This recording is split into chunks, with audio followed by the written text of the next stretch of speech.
Nama saya Desi Limbonggoa dari kelas Blended dengan NIM 222292. Nah, kali ini saya akan menjelaskan sedikit mengenai tentang struktur direktori Linux.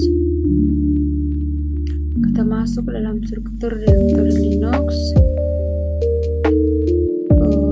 Yang pertama kita diperlihatkan dengan root, dan root ini struktur direktori di Linux secara umum diawali dengan root file system, slice, dan tentu juga merupakan root atau akar dari seluruh direktori global.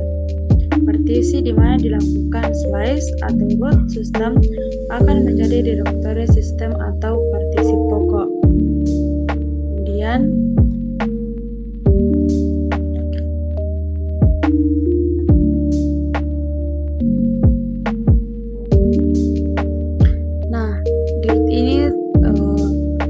terbagi ada beberapa bagian. Di sini kita bisa melihat di slide berikut ini. Dan yang pertama yang akan kita bahas yaitu user dan bin.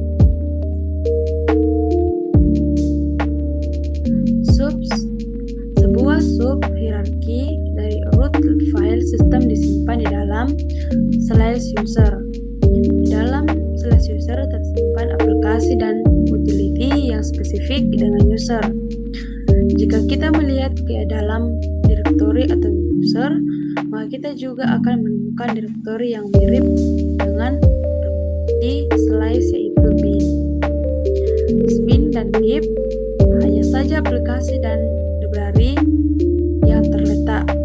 Slice user tidak terlalu kritikal untuk sistem.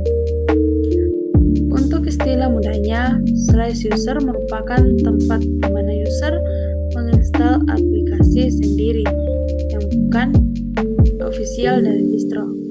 Misalkan menginstal melalui tarball atau paket yang dibuat sendiri. Jika pengguna termasuk orang yang sering menambah aplikasi sendiri di luar bawaan paket yang disediakan untuk distro itu, maka direktori slash user sudah dipastikan akan cepat kembali membengkak.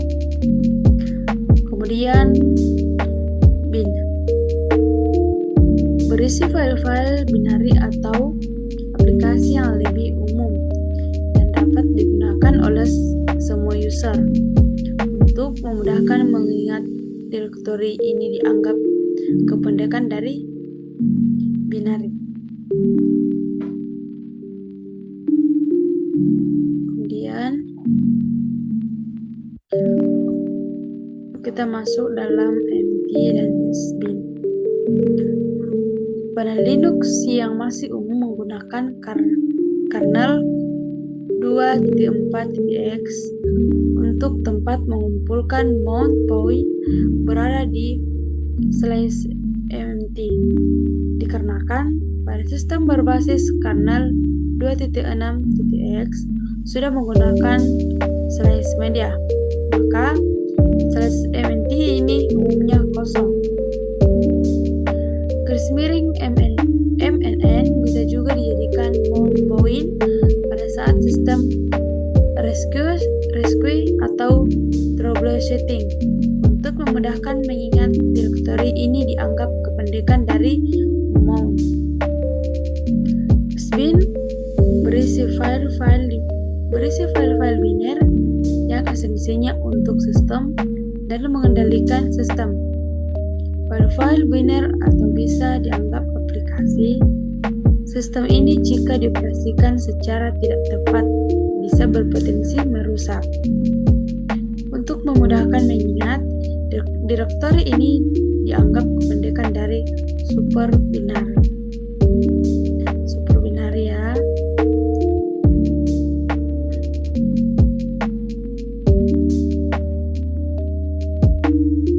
Kita masuk ke dalam root.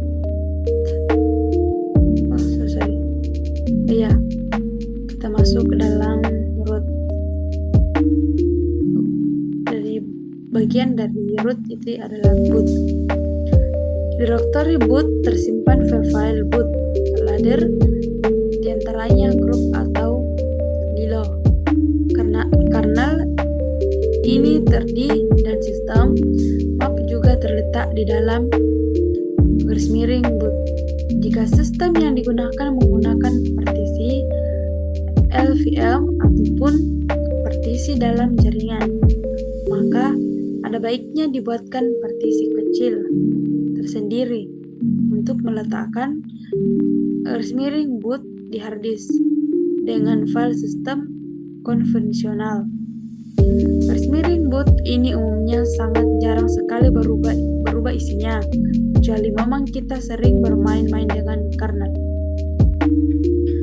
Pengguna root adalah pengguna dengan hak akses penuh ke sistem dan direktori ini. Ini berfungsi sebagai ruang kerja utama atau rumah bagi pengguna root. Dengan kata lain, saat penggunanya root masuk ke sistem, mereka akan bekerja di direktori root. Direktori /opt saat ini jarang digunakan. Beberapa paket software terpisah menggunakan direktori untuk menyimpan paket yang menuju ke lokasi manapun. Untuk memudahkan mengingat, direktori ini dianggap kependekan dari optional. Kemudian kita masuk dalam HC dan TMP. Direktori /HC berisi file-file konfigurasi sistem. Mayoritas aplikasi dan layanan konfigurasinya tersimpan di direktori /HC, termasuk diantaranya /HC/host /HC/result.conf dan lain sebagainya. Di antara di direktori /HC/ent tersimpan konfigurasi bagaimana sebuah layanan dijalankan. Direktori /HC/rc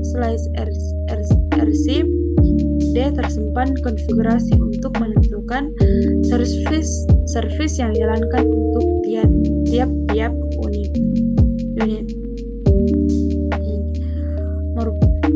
TMP yaitu merupakan file sistem yang menyimpan file-file sementara. Beberapa distro akan otomatis memberikan isi dari /TMP sewaktu reboot.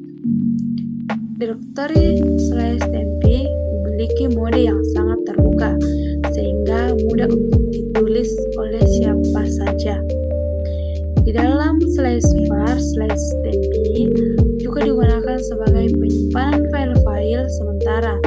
Bedanya /var dan /TMP dengan /TMP yaitu /var dan /TMP tidak akan dibersihkan saat sistem reboot. Untuk memudahkan mengingat direktori ini dianggapnya sebagai temporary. Kemudian /home dan /var. Semua direktori home dari pengguna tersimpan direktori ini.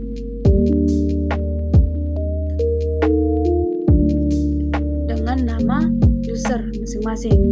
Sebagai pengelompokannya untuk beberapa sistem Linux yang dispesifikkan untuk server, direktori pengguna masih dikelompokkan lagi ke dalam /home/user. Di dalam direktori /home dan /nama user tersimpan konfigurasi yang spesifik terhadap user tersebut. Oleh karena itu, berbeda user walaupun berada di sistem yang sama bisa mendapat lingkungan dan tampilan yang sama sekali berbeda. var merupakan direktori yang isinya kondisinya sangat dinamis. Jika digunakan dalam server, sangat dianjurkan server ini untuk diletakkan di partisi terpisah, dikarenakan direktori /var dapat membongkar sangat cepat ya. Selain itu juga dengan direktori /var dibuat partisinya sendiri atau secara fisik ditentukan lokasinya, maka dapat mencegah internal fragmentasi dan proses pencarian file tidak terlalu jauh, hanya seputar kernel itu saja. Untuk memudahkan dalam